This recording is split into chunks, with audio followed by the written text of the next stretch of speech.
अस्सलामुअलैकुम दोस्तों, आज मैं आपको आपके अकामे पर रजिस्टर्ड तमाम सिमें चेक करने का तरीका बताता हूँ। सबसे पहले गूगल ओपन करें और सर्च वाली जगह पे CITC सऊदी लिखें और सर्च के बटन पे क्लिक करें और जो वेबसाइट टॉप पे आएगी उसको ओपन कर लें। वेबसाइट ओपन होने के बाद आप उस वेबसाइट में थोड़ा सा नीचे जाएं। नीचे आपको सिम कार्ड का आइकन नज़र आएगा और साथ में आरगमी लिखा होगा, उसको सिलेक्ट कर लें। आरगमी को सिलेक्ट करने के बाद अगला मेन्यू आएगा, उस पे आप थोड़ा सा नीचे जाएं। थोड़ा सा नीचे जाने के बाद आपको स्टार्ट सर्विस का बटन नज़र आएगा, उस पे क्लिक करें और अगले मेन्यू में चले जाएं। मेन्यू में जाने के बाद आपको फिर थोड़ा सा नीचे जाना पड़ेगा। नीचे क्यूरी डेटा आपको नज़र आएगा, वहाँ पर आईडी नंबर, मोबाइल नंबर और कोड डालना पड़ेगा।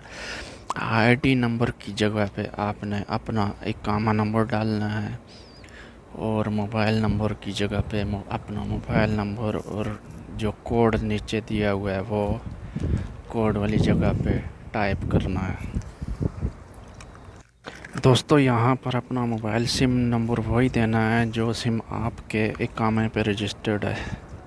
चलो दोस्तों, फिर शुरू करते हैं। सबसे पहले आईडी नंबर वाली जगह आएगी, वहाँ पे आपने अपना इकामा नंबर लिखना है। दोस्तों, इसके बाद मोबाइल नंबर वाली जगह पे आपने अपना मोबाइल नंबर लिखना है और मोबाइल नंबर आपने वही लिखना है जो आपके इकामे पे रजिस्टर्ड हो। और अगर आपका मोबाइल नंबर आपके इकामे पे रजिस्टर्ड नहीं है तो फिर ये प्रोसेस नहीं हो सकेगा। इसके लिए रजिस्टर्ड सिम होना लाजमी है।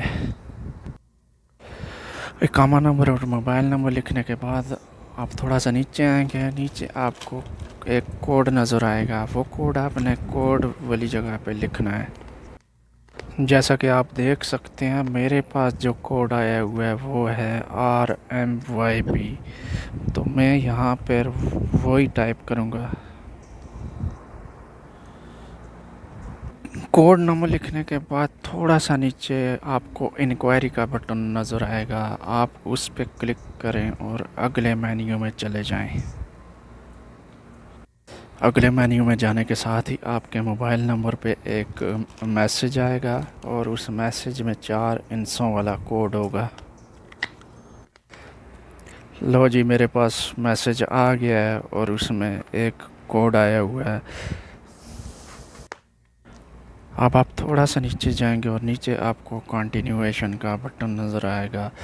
उस बटन के बिल्कुल सामने आपने वो 4 अंकों वाला कोड टाइप करना है और उसके बाद आपने कंटिन्यूएशन के बटन पे क्लिक कर देना है। कंटिन्यूएशन के बटन पे क्लिक करने के बाद के प्रोसेस पे थोड़ा सा टाइम लगेगा, 1 मिनट या उससे ज़्यादा भी लग सकता है।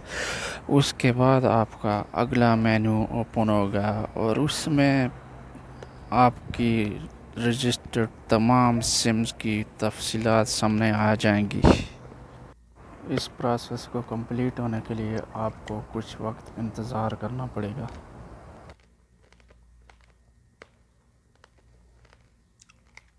अगले मेन्यू में जाने के बाद यहाँ से आपको थोड़ा सा नीचे जाना पड़ेगा। नीचे जाकर आपको अपने अकामे पर रजिस्टर्ड तमाम सिमों की तफसीलात मिल जाएगी। यहाँ पे आप देख सकते हैं कि एक जैन की सिम शो हो रही है, क्योंकि मेरे अकामे पे सिर्फ एक सिम ही रजिस्टर्ड है। अगर और होती तो वो भी यहाँ पर आ जाती। उम्मीद है कि आपको वीडियो पसंद आई होगी। आपका बहुत बहुत शुक्रिया।